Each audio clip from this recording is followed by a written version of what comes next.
Pourquoi parle-t-on d'une tension qui monte?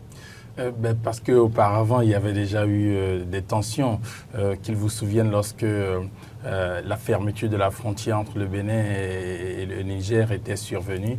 Il y avait déjà eu des tensions il y a quelques petites années qui, on va dire, ont connu une sorte d'accalmie après les interventions des différents anciens présidents de notre très cher pays, le Bénin. Il y a eu une sorte d'accalmie.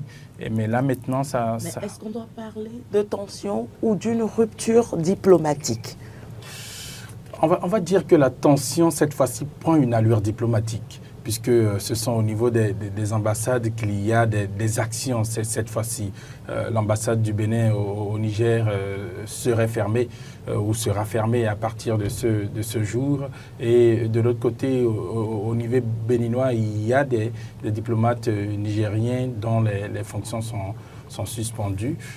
Donc, on va dire que la tension prend une allure diplomatique parce que jusque-là, ça avait été des tensions qui avaient été affichées au niveau, on va dire, exécutif. Quand l'État nigérien décide, par exemple, de fermer sa frontière avec le Bénin et ne veut pas la rouvrir, c'est au niveau exécutif que cela se passe.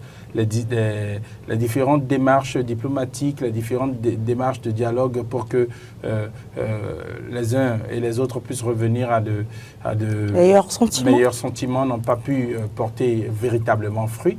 Et donc les choses sont restées quelque peu de la façon dont elles sont restées depuis. Et maintenant, on décide d'aller sur un front diplomatique. Et vous et moi savons un peu pourquoi les événements du 7 décembre dernier au Bénin en sont pour quelque chose. Et donc, bon, ça prend une allure diplomatique cette fois-ci. On va voir si au niveau des différentes diplomaties, que ce soit celle nigérienne ou encore celle béninoise, on pourra, dans les discussions, pouvoir régler les problèmes pour qu'on puisse revenir à ne serait-ce que l'accalmie qu'on avait jusqu'à présent.